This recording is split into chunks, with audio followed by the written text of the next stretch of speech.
What do you do when you have insomnia? Really? That's interesting. Um, I get up and make YouTube videos. So yeah, I had the board already set up and I couldn't sleep upstairs and I'm like, yeah, all right. So it's 4 in the morning my time. Time to talk about the hockey that's going to start in about 12 hours. And I've had absolutely zero sleep. So let's see how long I can make it today and what kind of videos you might see from me today. Because it always gets kind of interesting when Shannon hasn't had any sleep. Start seeing things at about day two. Anyways, I think the longest I stayed up, there was one weekend where I think I made it. I think I made it 3 days. I know it was a long weekend. I think I went from Friday till Monday, and then I just realized on Monday morning this had to stop. The madness had to stop. I was seeing things. Yeah. So there you go. Too much about me. Next up, first up, Dallas and Boston. Yes. It's one of those few times during the year where I can say, all right, I don't really care who wins. It's fine. It's good. I can sit and watch this game tonight.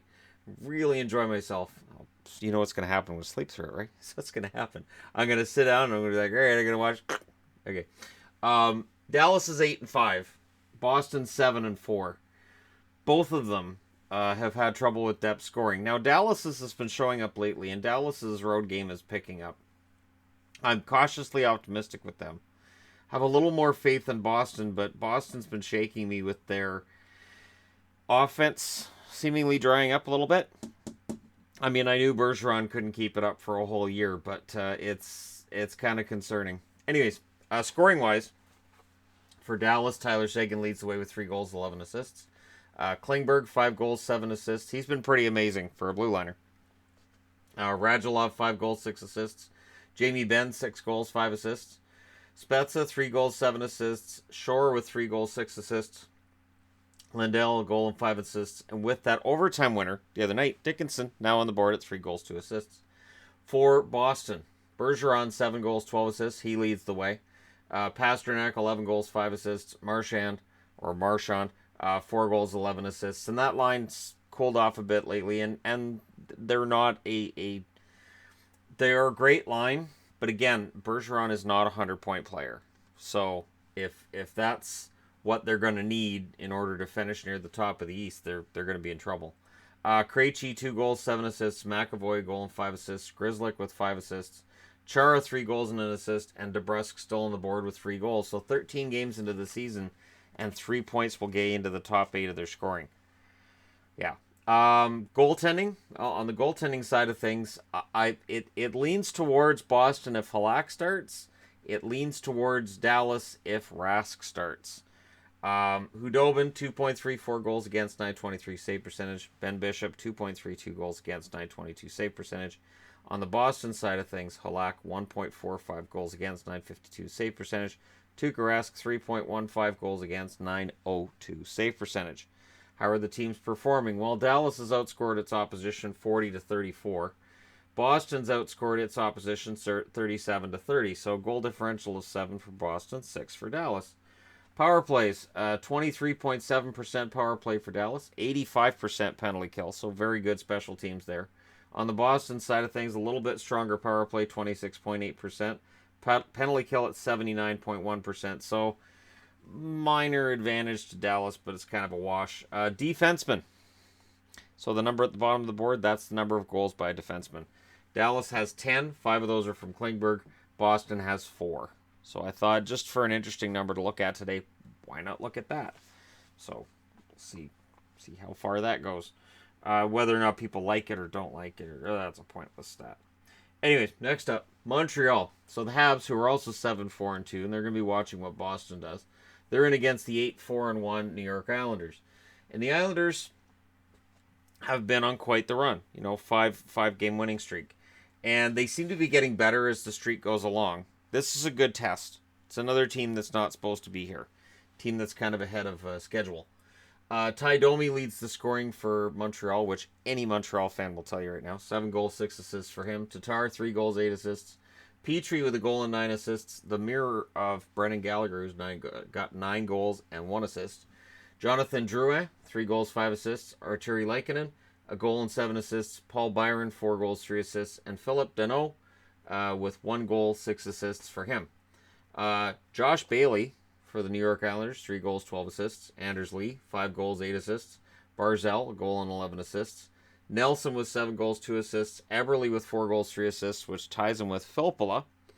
Cizikas, 3 goals, 4 assists. And there's Andrew Ladd with 3 goals and 3 assists for the New York Islanders. So, some decent depth scoring for the Islanders. Everybody's chipping in. Bailey's having another fantastic season. I'd expected a bit of a clawback on his point totals. Haven't seen it yet. We'll see how it goes during the whole season. In net, Carey Price, 2.59 goals against, 907 save percentage. Niemi, 3.26 goals against, 898 save percentage. On the goaltending side of things, I favor the Islanders in this one. If you're just looking at just the numbers and just the way Grace has been playing, it's been amazing. But Robin Leonard's been pretty good too. Leonard's got a 2.45 goals against, 928 save percentage. Grace, 1.85 goals against, 944 save percentage. Goals for and against, Montreal's outscoring their opposition 40-37. The Islanders outscoring theirs 41-30. So it's a plus 11 for the New York Islanders and a plus 3 for the Montreal Canadiens. Special teams, that really favors the Islanders if you're just looking at the sheer numbers of it. 14.3% power play for Montreal, 22.5% power play for the New York Islanders. Penalty kill, 79.5% for Montreal, 80.5% for the Islanders. 1% difference is nothing at this time of year. Goals from the blue line, Montreal has 3, the Islanders have 4. So it is Dallas that leads overall, but there are some interesting numbers on the board. This game's the closest that you get in terms of offense from the blue line. And for the Islanders, for both teams, their blue line's been better than expected. Definitely better than advertised. And again, it's a matter of now that we're into November and the schedule's going to get pretty rough. We'll see which of the two, or maybe both, end up staying in the race beyond November. Next up, Oilers, 8-4-1. Speaking of not supposed to be here, and now they're up against the team that's really supposed to be there, Washington. Washington is now 5-4-3. The Capitals are officially in trouble. We are 12 games into the season.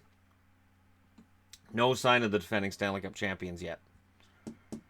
And I think this is part and parcel. There's two things here. One, yes, you can look and see a Stanley Cup hangover. It can be tough to get motivated. Look at the Penguins last year.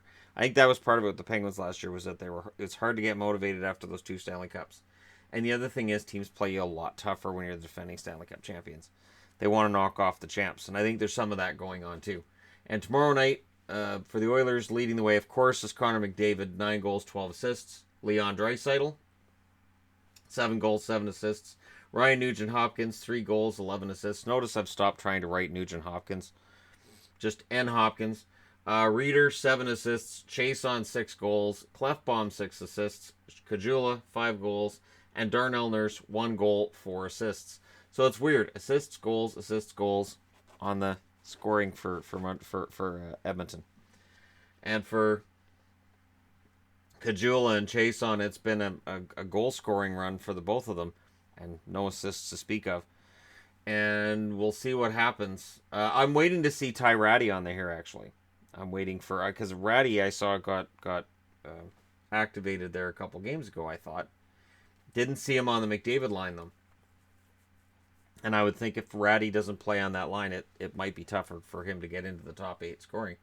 Washington. Kuznetsov, 6 goals, 11 assists. Ovechkin, 10 goals, 6 assists. Backstrom, 3 goals, 12 assists. Carlson, 5 goals, 9 assists. Oshie with 6 goals and 5 assists. Connolly with 2 goals, 7 assists. Eller with 3 goals, 5 assists. And Niskanen, 2 goals, 5 assists for him. Goaltending, Talbot, the one goaltender that's been confirmed at this time of the day.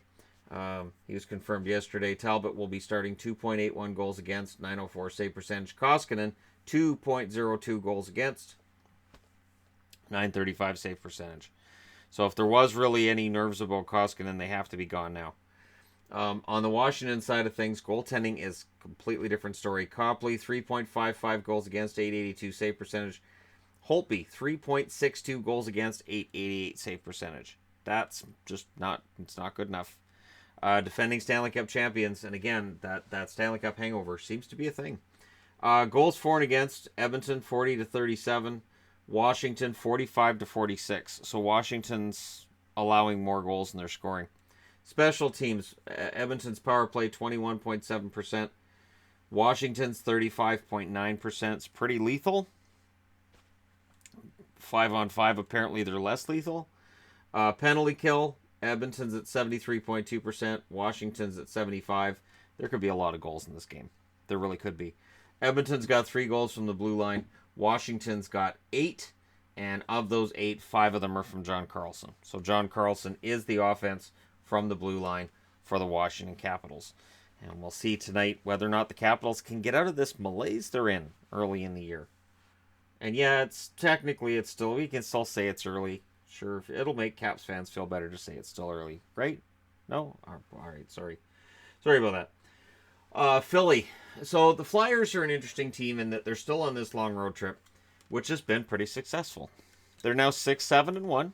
They still have a shot at reaching 500, and they're in against the Arizona Coyotes. Problem is, Arizona's on a 5-game winning streak. And the Coyotes have looked really impressive throughout that winning streak. It is not a matter of them winning games and going, well, they were lucky. No, this is offense, defense, goaltending. It is everybody buying in. On the Philly side of things for scoring, Voracek 4 goals, 10 assists, which ties him with Giroux for the top. Simmons 7 goals, 2 assists. Nolan Patrick with 4 goals, 3 assists. Lindblom 3 goals, 4 assists, which ties him with Robert Haig. Provorov 2 goals, 4 assists, and Konechny 2 goals, 4 assists. I think Konechny, they'd like to see some more offense from, but the one that's really conspicuous by his absence on here is Couturier. Couturier has 4 goals and 1 assist right now. He is very conspicuous by his absence from this scoring list. Arizona, 5 goals, 4 assists for Keller. Ekman Larsson, 1 goal, 6 assists. Goligoski has the same. Grabner, 3 goals, 3 assists. Hinostroza, 3 goals, 3 assists. Richardson, 4 goals, 2 assists. Stepan, 2 goals and 4 assists. And Cousins with a goal and 4 assists. Goaltending, this really favors Arizona, at least on paper. Elliott is getting better, though. 3.1 goals against, 893 save percentage. Pickard, who played well in his last game as well, 4.51 goals against, 851 save percentage. Neuwirth, goals against average is 6, 727 save percentage. The fact that Pickard's played, Elliott's been playing, Neuwirth only got the 1 game. What's the plan? What's the plan with Philly's goaltenders? Do they have a plan? Are they really going to rotate 3? Be interesting. On Arizona's side, they don't have these problems. Ranta, 2.1 goals against, 928 save percentage. Darcy Kemper, 1.34 goals against, 957 save percentage. Goals for and against, Philly's got a problem. They've scored 42. They've allowed 54. Arizona's scored 34. They've allowed 24. So they've allowed a little bit, around 40 goals less than they had at this time last year, but who's counting? It's insane. Special teams don't look for power play goals. Philadelphia's at 14.6%. Arizona's at 14.7%. Philadelphia's penalty kills at 68.6%, whereas Arizona's at 92.1%. That's a crazy power play and penalty kill number there. Philly's penalty kill makes me nervous, so I could see Arizona getting a power play goal out of this. We'll see. Goals from the blue line, Philly's got 6. Arizona has 3. But Arizona's blue line's been just fine, and I think this number may be deceptively small, like their goals for is deceptively small because they struggled so much at the start of the year with goals. They really did. And it was everybody. There was nobody who wasn't struggling to score at the start of the year. And now that they've come through that, they're 7-5. They are much better offensively than the numbers might indicate. All right, and last but not least, the thing de resistance. This is a really curious game, isn't it? So you got New Jersey. They got off to this big start. And now they're 5-5-1. That big start's forgotten. They're no longer in the playoffs if the playoffs started today. And they're against Pittsburgh. Pittsburgh's 6-3-3. And Pittsburgh hasn't looked great for about a week now. And this is a big game. So, people talk about my power rankings board. This is a big game here. This is the one that'll tell me whether or not my belief that, Pittsburgh maybe is whether it's well-founded, that the bounce back is coming, or, they had some bad luck there, or if they're genuinely on a downswing and I got to start making some market corrections. On the offensive side of things, Palmieri still leads the Devils with 9 goals, 4 assists. Taylor Hall, 2 goals, 11 assists for him. Heischer, 3 goals, 7 assists. Zajac, 3 goals, 5 assists. Severson, 2 goals, 5 assists. Vatanen, 1 goal, 5 assists. Wood with 1 goal and 4 assists. And Mueller, Mirko Mueller has 5 assists to get on the board. On the Pittsburgh side of things, Evgeny Malkin, 7 goals, 13 assists. Kessel, 7 goals, 9 assists. Crosby, 6 goals, 8 assists. Letang with 4 goals and 8 assists. Gensel with 5 goals, 3 assists. Simone, 3 goals and 5 assists. Alexiak still on the board. Somehow Alexiak still on the board and we're in November. 3 goals, 4 assists. And Hornquist with 4 goals and 2 assists is 8th on the board.